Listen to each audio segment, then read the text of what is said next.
तो मुझे पता है आप भी ज़रूर एक हॉरर फैन होंगे और फ्रैंकली स्पीकिंग मुझे नहीं पता इस वीडियो की स्टार्टिंग इंट्रो में मैं क्या बोलूँ, क्योंकि ये मेरे पहले यूट्यूब चैनल की पहली वीडियो सीरीज़ की पहली वीडियो होने वाली है, जो मेरे एंटायर यूट्यूब करियर की पहली वीडियो है। हाँ, मुझे पता है थोड़ा कंफ्यूजिंग सुनने में लग रहा होगा और आपकी तरह मैं भी थोड़ा कंफ्यूज था अपनी पहली वीडियो की टॉपिक को लेकर, but after getting through a bunch of topics मैं कुछ ऐसे केसेस के अक्रॉस आया जो हमसे अनजान थे।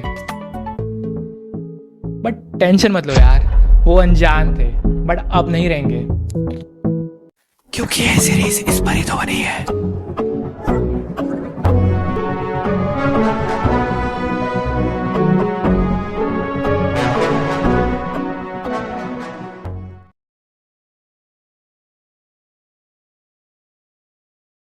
तो ये कहानी शुरू होती है 38 जून 1986 में। तो कहानी शुरू होती है एक आदमी के साथ। ये आदमी एक स्टोन मेसन होता है जिसका नाम होता है एलन स्नेडिगर, जो अपने और अपनी फैमिली के लिए एक घर ढूंढ रहा रहता है जो हॉस्पिटल के पास और अफोर्डेबल हो। फैमिली में इनकम का कोई परमानेंट सोर्स नहीं था और उनका सबसे बड़ा बेटा फिलिप कुछ ही टाइम पहले डायग्नोज हुआ था एक रेयर कैंसर से, हॉजकिंस लिम्फोमा। तो काफ़ी खोजबीन के बाद उन्हें एक ऐसा घर मिला जो साइज में तो आइडियल था ही, साथ ही साथ उनके प्राइस रेंज में भी काफ़ी अफोर्डेबल था और फैमिली ने उसे रेंट लेने के लिए जरा भी हिचकिचाहट नहीं की। और अब यहाँ शुरू होता है हमारी कहानी का चैप्टर 2। तो जैसे हर हॉरर फिल्म में होता है कि पैरानॉर्मल एक्टिविटीज धीरे धीरे घर में स्टार्ट होती है, बट स्नेडिगर फैमिली के केस में चीजें कुछ फास्ट फॉरवर्ड थी। धीरे धीरे फिलिप का कैंसर ठीक हो गया था, बट उसे फील होने लगा कि कोई बाहरी शक्ति उससे कम्युनिकेट करना चाहती है। फिलिप को हमेशा एक वाइट टक्सीडो में आदमी और एक हेयरी फिगर दिखाई दिया करते थे जो उसे हमेशा कई बार परेशान किया करते थे। बट ये सब जानने के बाद डॉक्टर ने कहा कि वो सिर्फ हेलुसिनेट कर रहा है और उसे शिज़ोफ्रेनिया का लेबल दे दिया। तो कुछ दिनों बाद फिलिप को हॉस्पिटल से डिस्चार्ज कर दिया जाता है, बट डिस्चार्ज होने के बाद उसके पेरेंट्स उसको एक अपने रिलेटिव के घर पर भेज देते हैं। बट अब क्या होता है कि जो हेलुसिनेशन और पैरानॉर्मल एक्टिविटीज़ फिलिप के साथ हो रही थी, अब वो बाकी फैमिली मेम्बर्स के साथ शुरू हो जाती है। तो अब कहानी में एंटर करते हैं एड भैया और लॉरेन भाभी। तो जैसे कॉन्जरिंग 1 में एड और लॉरेन को बुलाती है कैरोलिन पेरोन, कॉन्जरिंग 2 में बुलाती है पेगी हॉडसन। तो उसी परंपरा को आगे बढ़ाते हुए इस स्नेडिगर फैमिली के केस में भी वहाँ की महिला सदस्य यानी कि कार्मेन स्नेडिगर उन्हें कांटेक्ट करती है। तो एक दिन कार्मेन लॉरेन को फ़ोन करती है और उनके घर में जो पैरानॉर्मल एक्टिविटी चल रही रहती है उसके बारे में बताती है। अब क्या होता है, वॉरेन कपल्स अपने साथ एक प्रीस्ट को लेके जाते हैं। हाउस की ब्लेसिंग वेसिंग होती है, बट लिटरली कोई इफेक्ट ही नहीं होता है। जैसी एक्टिविटीज चल रही थी घर में वो कंटिन्यू रहती है, ज़रा भी कम नहीं होती है।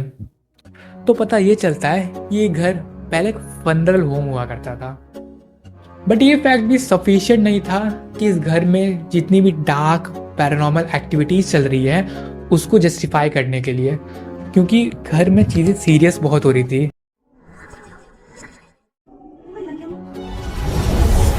अच्छा, अब सस्पेंस यहाँ खुलता है।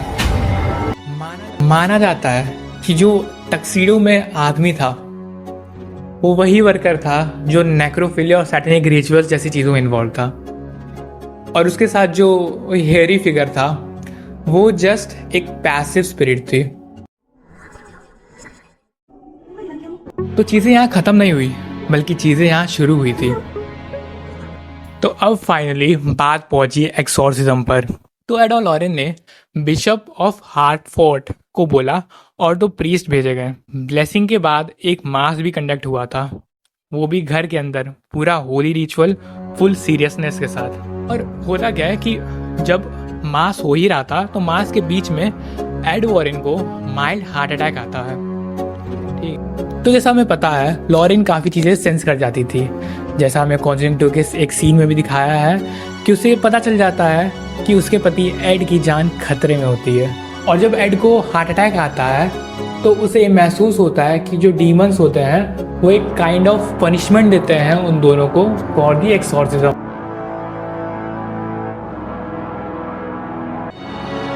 फाइनल एक्सॉर्सिज्म होता है 6 सितंबर 1988 को। अच्छा, तो ये बता दूँ, ये जो एक्सॉर्सिज्म हो रहा था वो किसी पर्टिकुलर पर्सन का नहीं हो रहा था, वो घर का हो रहा था। तो उस दिन उस घर का भी हॉरर एकदम पीक पे चला गया था। तो रूम में एड और लॉरेन वॉरेन थे और बाकी प्रीस्ट थे, और एक्सॉर्सिज्म के दौरान हर कोने से कुछ ना कुछ, मतलब अजीब तरीके से कुछ ना कुछ हो ही रहा था। डोर्स जो लॉक्ड थे वो खुद ब खुद स्लैम हो रहे थे। वॉल्स पे जो बेसिकली जो क्रूसीफिक्स था वो उल्टे हुए जा रहे थे, वो उल्टे घूम रहे थे।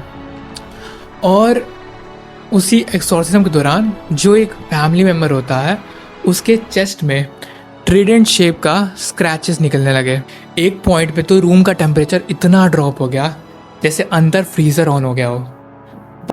तो 3 घंटे चल रही एक्सॉर्सिज्म के दौरान एक ऐसा भी वक्त आया जब चीज़ें अपनी पीक पर चल रही थी। चीज़ें बहुत वाइल्ड होने लगी थी, बट फिर अचानक से सब कुछ शांत हो गया।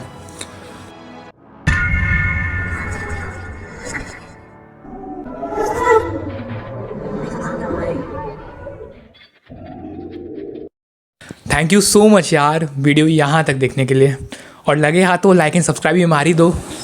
Till then see you soon.